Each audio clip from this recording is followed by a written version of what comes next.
言うことは一つだけ。絶対負けねえ。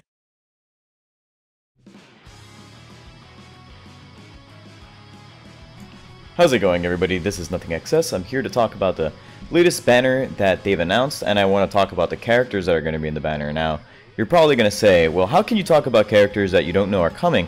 Well, we do know what characters are coming back, because even though 3 of these units are new, and we've been told that we're going to have a Jito with a plus 15% all Japanese defender skill, and a Masao and a Kazuo, both red and blue, which means we'll finally have our first blue Tachibana twin. We do know that this banner is going to bring back the first 5 units of the anniversary banner that came by during the summer, which would be Tsubasa, the Be the Best in the World, Misaki, Ultimate Partner, Ishizaki, Burning Spirit, Wakabayashi, Custodian Challenges the World, and Soda, All Japan's Guardian. And now I'm not going to talk about them in exactly that order, but I will talk about them in general because if you just joined the game, you don't know whether these units are any good or not. And I can tell you about them, and that way when we do eventually get these 3 units, I'll have a lot less to talk about, and that way you can look at each video depending on whether you want to read about the older units or about the newer units. So without further ado, we're going to start talking about these games. We're not going to talk about any of the motivation for KLab releasing these again or anything like that. We're just going to cover the units. We're going to try to keep it as objective as possible in this video, and hopefully you guys will enjoy that content. So moving on, let's go over here. So here we have Tsubasa Ozora, Be the Best in the World. Now, Tsubasa Ozora, Be the Best in the World, is a green midfielder. He's an attacking midfielder, a balanced role. He kind of does a little bit of everything, but as you all know, units that kind of do a little bit of everything don't tend to be very good at any of those things. So basically, he's kind of decent without being great at anything. He does have a 9.7k shot. But 9.7k shot isn't particularly good if your primary shot or your primary skill is an S shot. He's in the 8,000 club for pass, intercept, and tackle, which make him pretty interesting. And he does have the non-Japanese player passive, which non-Japanese player killer passive, and that would be a lot better if it wasn't just 10%. Now, he does have a 15% to skill type Japanese player's team skill, which is very desirable, especially if you're trying to put together a green Japanese team. And also, he is a limited unit. I know he came back, but you can't expect him to be available year-round. He might be only available during this might be the last time he's ever available, for example. And so I don't know what to tell you about this guy other than he's here now, and if you want to get him, now might be the last and only chance to get him again. Now, despite the S shot, he might be better off with you not limit breaking him in shot, simply because he's so good in utility elsewhere, and you might only use the S shot when you're positioned very, very well. Or you might want to limit break him in S shot, but when I created his limit break here, I considered that maybe I didn't want to limit break him on shot, especially since he has stuff like A drive pass, which is quite a nice skill. So the pros to this unit are that he's relatively balanced. He can throw at multiple angles on defense because he has he can tackle and he can pass cut decently, and you can give him access to skills for that. For example, the A80 Aurora Curtain. And you can teach him Swift Interception or maybe even the V3 Intercept if you're feeling saucy.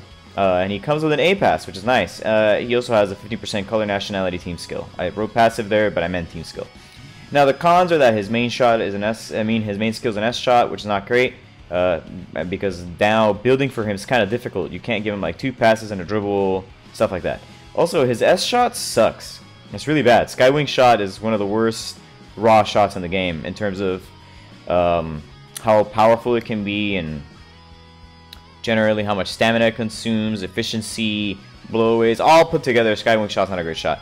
He also takes up the spot on your color nationality team for a better version of Tsubasa, simply because you need that passive. So for limit break, obviously, as I was saying, I would limit break him so that you make him better at dribbling, tackling, and speed, and also at passing, intercept, and technique. Now we're gonna look at his stats real quick.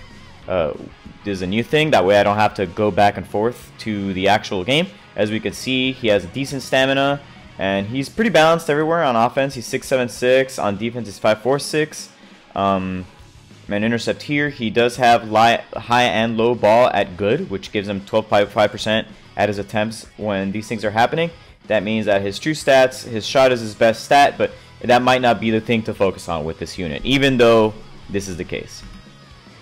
Moving on next is Taro Misaki Ultimate Partner. Taro Misaki Ultimate Partner is kind of similar to Tsubasa. Oh, by the way, I didn't talk about this last time, but go for broke maybe if you really need the passive, and I would rate him as a B level unit. I just wanted to cover that right now before I went back to Misaki, because I need to talk about the tier list of the unit, or like where in the tier I think the unit is, and if you should go for broke for this character. Now going back, Taro Misaki Ultimate Partner, he is an attacking midfielder and a defensive midfielder, where his role is both kind of shooting and defender. And I'll explain what I mean. So similar to Tsubasa, he's not particularly great at anything, but unlike Tsubasa, the game really wants you to shoot with him. He has a bad passive. He has a passive to mostly ignore bad angles. That means that he can shoot basically from any angle he wants, even if it's tight. Not too tight. You obviously can't shoot from like adjacent to the goalkeeper, but he does have a very good passive for that. Unfortunately, he's not in the 10K shot club. He's not even in like the high 9,000 shot club. But he's just decent enough at cutting and tackling that he's not completely useless. I don't think he's a great unit, even though he has a plus 15% Blue Japan passive. So if you really need that passive to finish your team, you kind of have to play him. And I guess that passive saves him. I mean, that team skill saves him from being relentlessly mediocre. And his passive does mean that you could put him on like a wing, and he could shoot from the wing with his gorgeously efficient green cut shot, which is pretty good. I'm not gonna lie. And also because he's Misaki, he has good skill support, so it's easy to find an A cut, an A tackle. Maybe not an A pass, but you might be able to put the S pass on him, or the S, or that A1-2 or an S1-2. He does come with an A1-2 actually. And I believe he also comes with an A pass, but you may consider giving him an A dribble. So yeah, he has pros are good team skill, decent enough defensively, has a good skill support. But the con is that he takes up your Misaki slot in blue, and there's a perfectly usable and much better passing version of Misaki in the World Youth Edition. And frankly, I would rather use that character all day. Now to limit break him, I would do speed, then shot and power, and then give him a little bit of help on pass intercept technique. The reason I didn't bother with tackle is because he's not exactly the fastest unit, but he wants to shoot. And so giving him the speed lets him kind of like try to outrun some of the other players and maybe get himself into another position faster without going into a matchup. Now, I do rate him as a B tier unit, just like Tsubasa. And again, maybe you go for broke with this unit. You know, I guess it depends on whether you need the 15% Blue Japan, you know? So looking at his stats, he has 969 stamina. That's not 1,000, but it's not bad. He's decent enough at shooting that he's at 9,500 shot. You know, it's only 200 less than Tsubasa, really. He's kind of decent at everything else. Again, he's actually kind of a decent pass cutter. I don't actually know if that was an accident. I guess not. I don't know if I wrote that number by accident. Actually, I don't seem to have wrote that number by accident. I guess that is correct. So he is. I can't do like math in my head right now. He's a pretty decent enough interceptor. His blocking lane around home about, obviously you're not going to use him to block. He's only an AM or DM. But he's okay at dribbling, pretty decent at passing, pretty good at intercepting. So maybe give him an intercept and a pass. You don't really need to give him a drill if you don't want. Maybe give him S Golden Duo and jack the levels up. But again, that's all up to you. The next unit is Ryo Ishizaki, Burning Spirit. He is the red version of the 15% units that were offered in this banner. He is, however, probably the best of the field players that are given out. He is a defender. His role is to be a bully and then flex. This is a new concept. The bully concept means that he bullies the ball out of the attacker.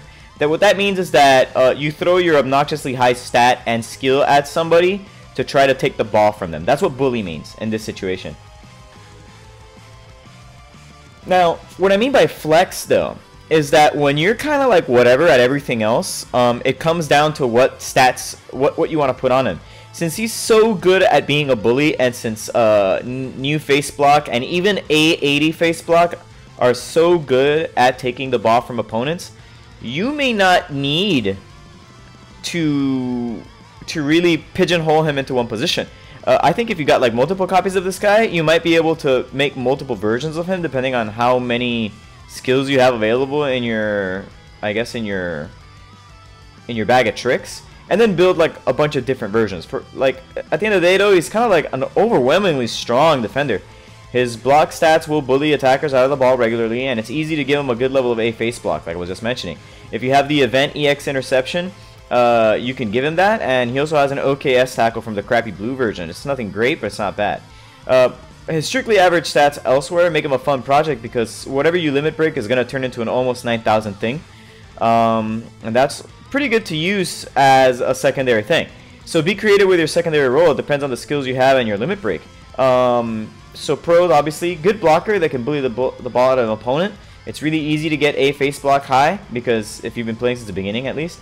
He has good access to a bunch of different skills, and you might be able to give him for example, skill like a golden trio if you have the 2017 copy of Ishizaki. You still have one. Like I still have one. Maybe it's not too terrible of an idea. Now the cons are that since he's stronger when he's running out of gas because of his passive, which is it's not attack at the scene of the fire, it's the stats version. So he has more stats the weaker he is in stamina. And you might feel tempted to use his really big skills so that you have access to his other stuff. Well, maybe not really, but he might be something good to like maybe put in the second half so that you can use one big block to save your team and then use a golden trio to advance the ball and position someone really well on the counterattack. So you might want to consider that. Anyway, if I was going to build him, I might consider block 25, power 25, speed 25, and then interception technique 22-3. However, for example, that's just me. If I want to use forcible interception EX, you might, if you're doing like the golden trio thing, maybe you put the 22 into pass. You could do something crazy like find a mad dribble for him. I don't know if he comes with it. I actually did not check at the time of writing this video because I am a very responsible video maker that actually pays a lot of attention. I could actually just look it up right now. I have him open right here. He does come with a mad dribble. Now a mad dribble, the problem is that it caps at 265, so I don't know if I would keep a mad dribble, but you could just give him dribble, you know, instead of technique. I mean, instead of just speed. Or maybe you do 25-25, dribble, speed, you know, there's like a bunch of little different things you can do with this unit. He's outright interesting. I would play with him a lot, especially because, again, on the counterattack, he's actually kind of strong. Now, stamina, he only has 172. He's relentlessly mediocre in almost every stat except block, where he's at 7.7k base with 5.9k power. That means that he is in the 10k club. At block, almost 11k. That's really good. And again, he's not particularly great at anything else, but it is what it is. That's the kind of unit you have. I rate him as an S tier unit because of his single focus on blocking and his kind of okay at everything else stats, which kind of let you, again, play around with what he's going to do. And at the end of the day, if you wanted to go for broke with him, yeah, go for broke for him. Like, he is not a bad unit, and frankly, if you're playing red, he's a unit you might really want, especially if you're playing Red Japan, considering that Red Japan is so strong. Our next unit is Makoto Soda, the All Japan's Guardian. He is a defender. His roles are both defender on defense and an enabler, and the reason why he's an enabler is because he has access to a decent pass. He is a dual threat cutter and tackler who's stronger against forwards due to his forward killer passive. He has a decent amount of base pass, and that will let him participate in the offense from the wing, because when you steal the ball, B-Razor pass is both farmable and actually pretty strong for a farmable pass. I think it gets from 240 or 260. It's actually pretty strong. He's not overwhelming and he's not entirely necessary on your team, but if you're playing Mono Blue Japan, he's an excellent wingback, and he's an easy fit. Now, in a Mono Blue team, he might be a second option. He might be like a bench player, or he might play as a starter because you need a cutter or a tackler out of the back on the side that needs to be able to participate in offense to enable the rest of your team. Maybe you don't want to be like, maybe you don't want to field Vulcan, even though Vulcan's crazy strong, because it's kind of liability on the sidelines. It's all up to you. Now again, his pros are decent passing stats, and that he's good at 2 defensive categories, and he has a solid 10% team skill. He has agility plus all stats 10. And now the con is that he exists in a clogged category, which is blue defenders. Blue defenders are a position rife with players, and he's competing against those players. So you're gonna have to use him in Blue Japan more than in Mono Blue or even in Rainbow Japan, because there's a better soda for Rainbow Japan. For his stats, he has 156 stamina. He's kind of mediocre on offense. He has 7,200 dribble, 6,400 shot, but 8,000 pass. So again, if you do limit break him a certain way, you might end up with 8,500 or 9,000 pass. His tackle is 9,052, which is pretty good. Block, basically non-existent. But almost 10k intercept, that's pretty nice. He's not good at high or low balls at all.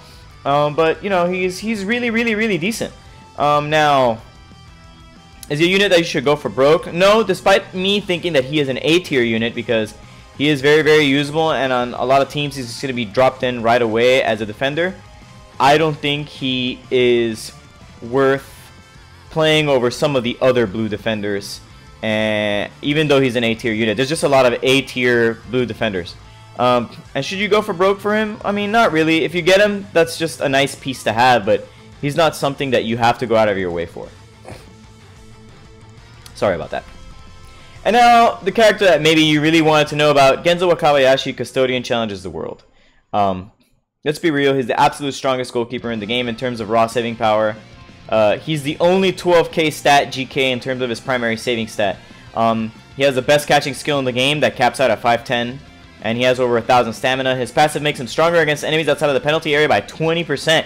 And if you're straddling the line but not fully in, you still might be affected by it. That means that sometimes you receive a high ball and be impacted by safety zone. It's pretty crazy. Really, there's only one other comparable goalkeeper in the game, and that's the Mueller that will be coming probably in the next banner. He is a keeper, which means obviously his role is keeper. He is a double S keeper. Should you be going for broke for this unit if you don't have a red keeper? Yes, you should. You should definitely be going. Even if you have a red keeper, he's better than the red keeper you currently have, almost certainly. You should go for him. He's legitimately life-changing for your team. The pros are basically that he's one of the 2 best goalkeepers in the game. He has access to 2 A catches and a C catch, and with his passive he's strong enough to use his A punch uppercut defense against bad long shots. I guess the only con is that he's not difficult to drain since perfect SG catch is so expensive. And I mean, no goalkeeper is safe against a really high level point blank shot. Almost all of those at high enough levels are just going to decimate you no matter how strong you are. So how do you limit break him? Catch power technique. That's just the standard goalkeeper catcher's limit break.